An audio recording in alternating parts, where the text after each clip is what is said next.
है। हमारे शहर का तो हफ्ते में 2 बार दौरा करते हैं। हमें लगता है इनको लोग लखनऊ में कम पूछ रहे हैं, इसलिए कानपुर ज्यादा आते हैं।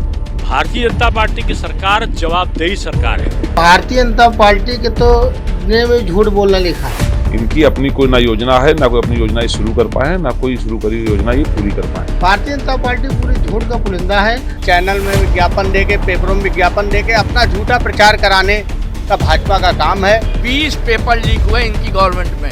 ये लीक वाली गवर्नमेंट है, ना कोई विकास की गवर्नमेंट है। सरकार का काम होता है कि विपक्ष की भी बातें सुनना। वो विकास तो किया था अखिलेश यादव ने। अब मैं अखिलेश यादव का पक्ष नहीं ले रहा हूँ। आज तक वो अखिलेश यादव जी की समाजवादी सरकार में हुए विकास कार्यों का ही फीता काट रहे हैं और उन्हीं का उद्घाटन कर रहे हैं।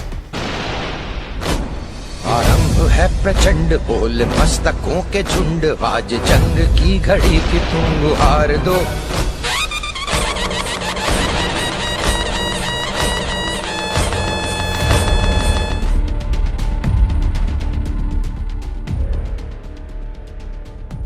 इस समय हम कानपुर नगर के जीआईसी ग्राउंड पर खड़े हुए हैं। कुछ ही देर में यहाँ पर डॉक्टर दिनेश शर्मा का आगमन होने वाला है।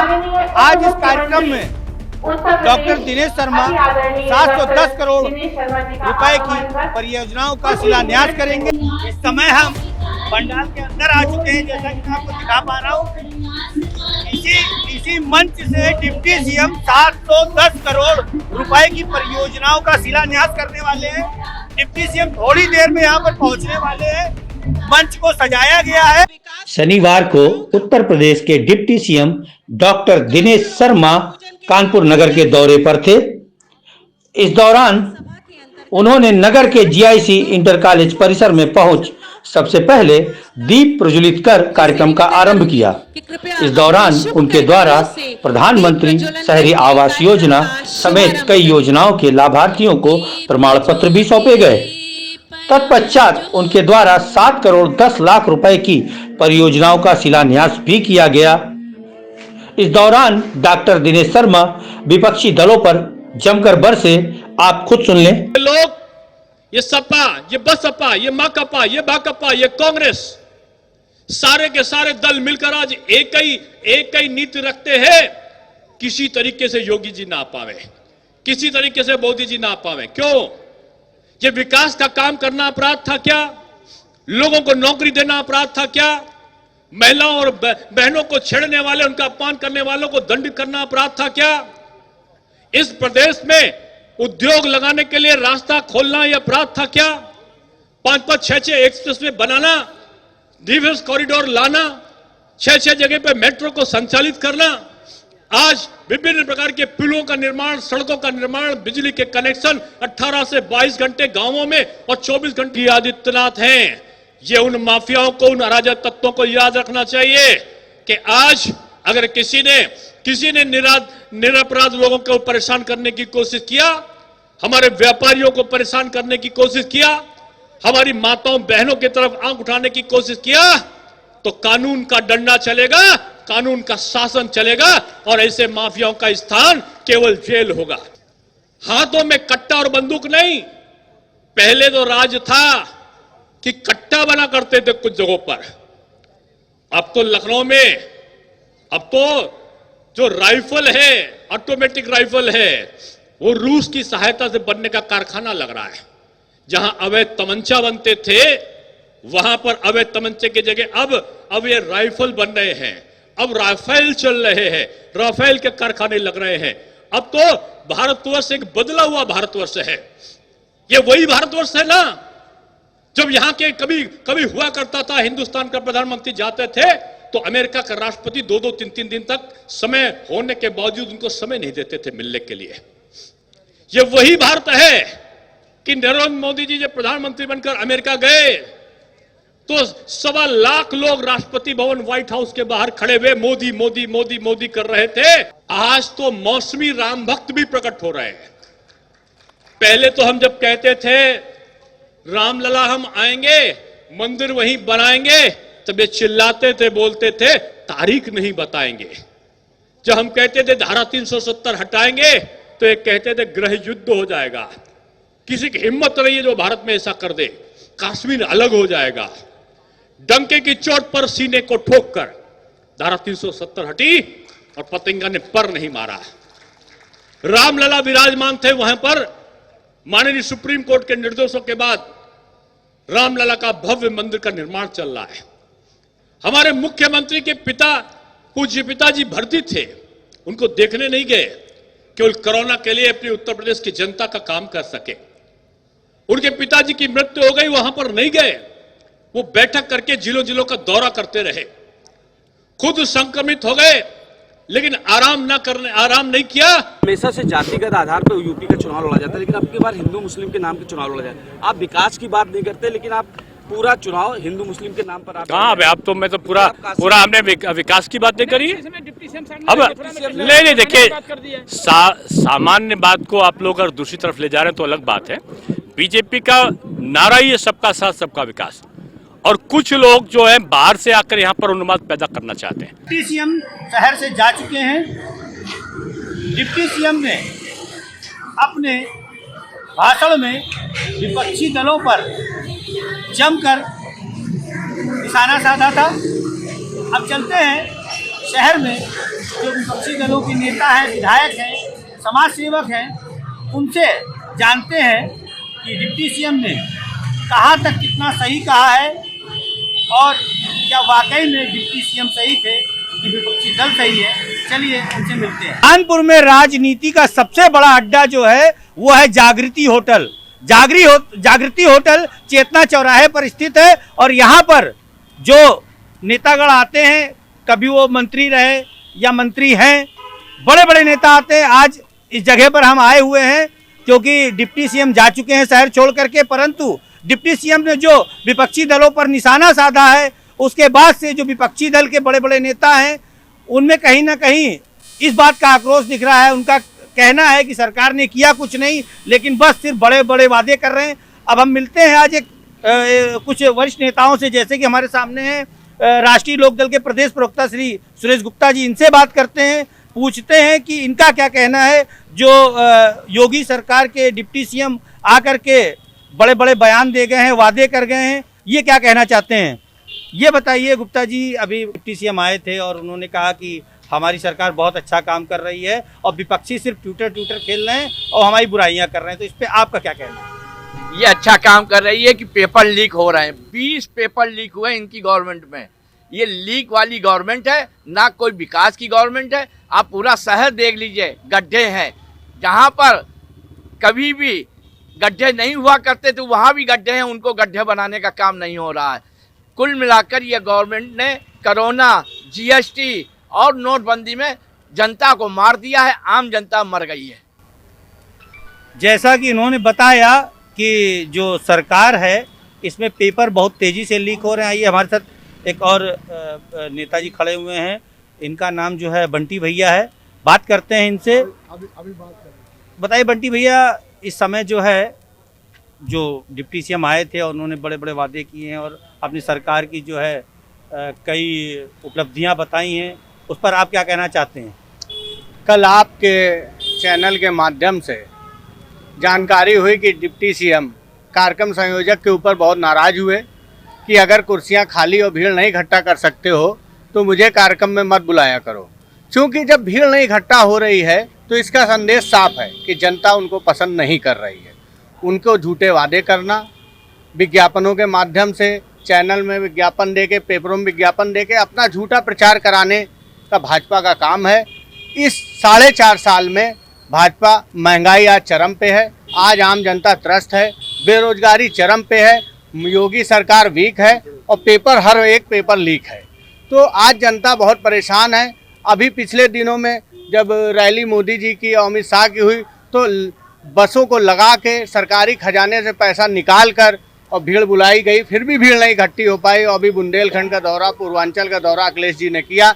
जिस तरह भीड़ उमड़ के सामने आ रही है, जनता का साफ संदेश है कि इस बार सिर्फ अखिलेश सरकार और जो गठबंधन भारतीय समाजवादी पार्टी ने किए हैं सभी मिलकर सरकार बनाने जा रहे हैं। और जनता त्रस्त है, महंगाई इतनी ज़बरदस्त है कि आज आम आदमी का, गरीब का, मजदूर का जीना दुर्भर हो गया है। और पीछे कोविड काल में जब वो मजदूर पैदल आ रहे थे तो उनके लिए इस सरकार ने कोई साधन नहीं मुहैया कराया, लेकिन रैलियों के लिए लाखों करोड़ों रुपए खर्च करके बसें लगाई जा रही हैं।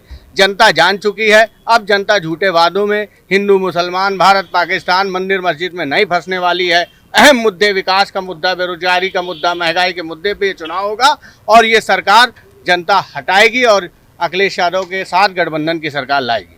हमारे साथ एक वरिष्ठ पत्रकार हैं और बहुत पुराने पत्रकार हैं और अधिवक्ता भी हैं। आइए उनसे बात करते हैं।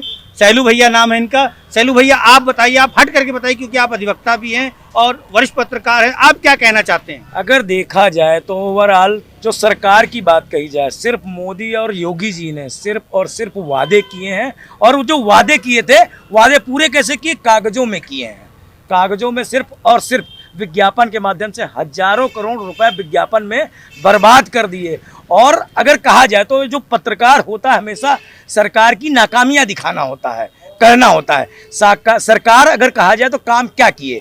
अभी आए थे डिप्टी सीएम जी, डिप्टी सीएम की भीड़, डिप्टी सीएम के कार्यक्रम में भीड़ नहीं थी। पहली बात तो कार्यक्रम के आयोजक को उसने फटकार भी लगाई उन्होंने, क्योंकि जनता त्रस्त है महंगाई से, बेरोजगारी से, और लगातार अभी बेचारे नौकरी के लिए कुछ शिक्षा मित्र थे या शिक्षक थे, जो भी थे, वो लखनऊ में प्रदर्शन कर रहे थे, उनको लाठियां चला रही है सरकार सिर्फ। और अपराध बेलगाम और मोदी जी की सिर्फ, योगी जी की एक है ठोको नहीं थी, ठोक दो।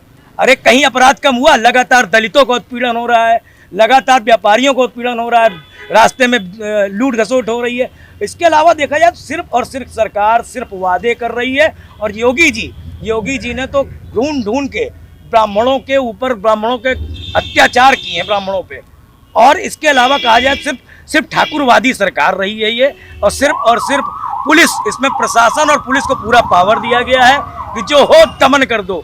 सरकार का काम होता है कि विपक्ष की भी बातें सुनना। और विकास तो किया था अखिलेश यादव ने। अब मैं अखिलेश यादव का पक्ष नहीं ले रहा हूँ, मैं विकास की बात करूँ तो अखिलेश यादव ने किया था।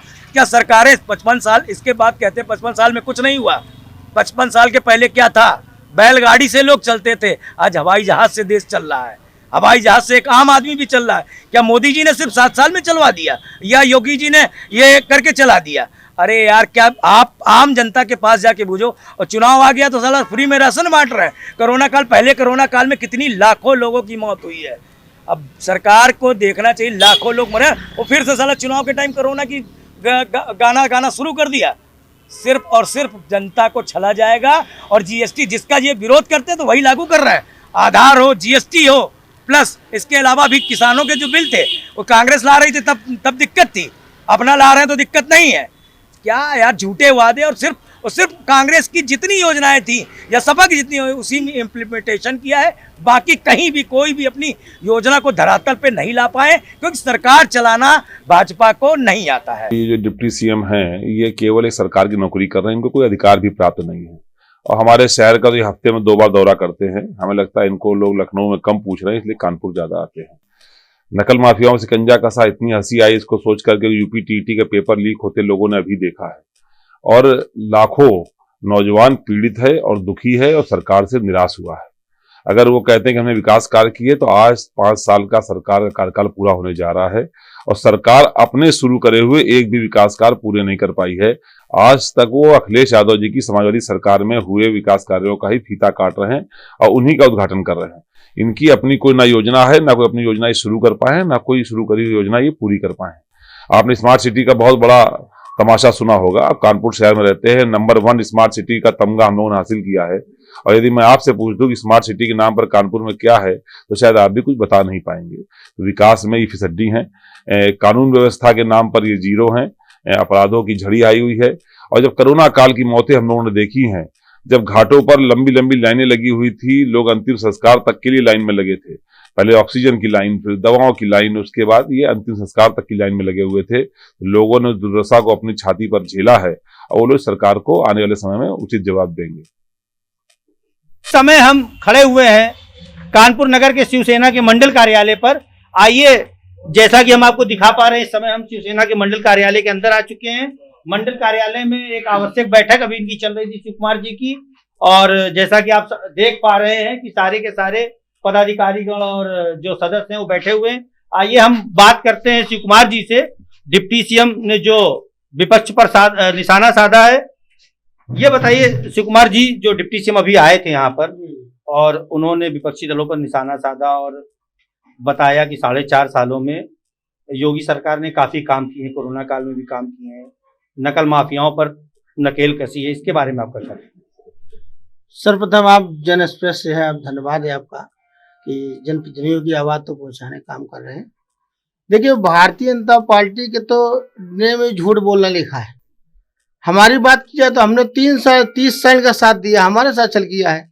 उत्तर प्रदेश की बात की जाए, सरकार बनते ही बोले थे 100 दिनों में गड्ढे मुक्त सरकार सड़कें, जस का तस पड़े पूरे 5 साल बीत जाने पे। भारतीय जनता पार्टी का विकास अपना खुद कर रहे हैं ना। हमारे दक्षिण में बोले थे 100 बेड का अस्पताल देंगे बना के, अपने कार्यालय का उद्घाटन करके चले गए, वो वैसी की वैसी जमीन पड़ी हुई है। इनकी करने कथनी में बहुत फर्क हुई है। भारतीय जनता पार्टी पूरी झूठ का पुलिंदा है और केसों पे उप मुख्यमंत्री बात की जाए तो ये तो बराबर आते रहते हैं। कानपुर को तो घर समझते हैं, लखनऊ से इनका तो कुछ जाता नहीं, जनता को पैसे से अभ्यास कर रहे हैं। तो भारतीय जनता पार्टी को चुनाव में इस बार पता चलेगा क्या है इनके साथ। बहुत बहुत धन्यवाद आपका। जैसा कि एक पदाधिकारी इनके बगल में और बैठे हुए, इनसे बात करेंगे, इनका नाम जानेंगे।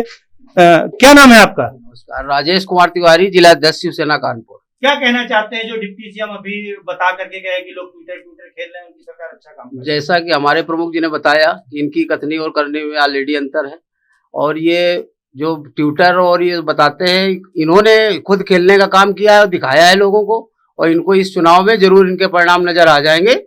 और ये जितना बोल रहे हैं ये सब इनका शांत हो जाएगा, कहना है सब इस तरह से। उत्तर प्रदेश की सरकार पिछले 4.25 साल में सिर्फ ढिढोरा पीटने का काम किया है और एक वर्ग विशेष को उत्तर प्रदेश में निशाना बना करके दलितों और पिछड़ों का शोषण करने का काम किया। 27% जो आरक्षण है वो निजीकरण के नाम पर पिछड़ों का जा रहा है। 22.5% आरक्षण दलितों को जा रहा है, जो अनुसूचित जात अनुसूचित जनजाति के लोग हैं। 49.5% आरक्षण निजीकरण के नाम पे उत्तर प्रदेश की सरकार और केंद्र सरकार ले रही है, और उसके बावजूद वो अनुसूचित जात पिछड़ी जातियों का मसीहा बन करके पूरे देश में शासन करना चाहती है। अब तक 550 ब्राह्मणों की हत्या, 350 यादवों की हत्या, 1250 मुसलमानों की हत्याएं ये सरकार करा करके ये बताना चाहती है कि मैं अपराधियों पे नकेल कस रही हूँ, लेकिन ऐसा नहीं है। मनीष गुप्ता की हत्या होती है 24 घंटे के अंदर गोरखपुर में, अल्ताफ हुसैन की हत्या होती है कासगंज में 24 घंटे के अंदर, पुलिस कस्टडी में हत्याएं हो रही हैं। पहले जितनी भी सरकारें थी पुलिस कस्टडी में हत्या नहीं होती है। ये पहली सरकार है जिसमें एक वर्ग विशेष खास करके मुसलमानों को निशाना बना करके, चाहे वो तस्करी के नाम पे हो, चाहे वो सिमी के एजेंट के नाम पे हो, चाहे ISI के एजेंट के नाम पे हो, चाहे लव जिहाद के नाम पे हो, तमाम आरोप लगा कर। धन्यवाद आपका। जैसा इनका कहना है कि इस सरकार में वर्ग विशेष पर ज्यादा उत्पीड़न हो रहे हैं, तो आप हमारे साथ बने रहिए। आरंभ है प्रचंड, बोल मस्तकों के झुंड, आज जंग की घड़ी की तुम हार दो।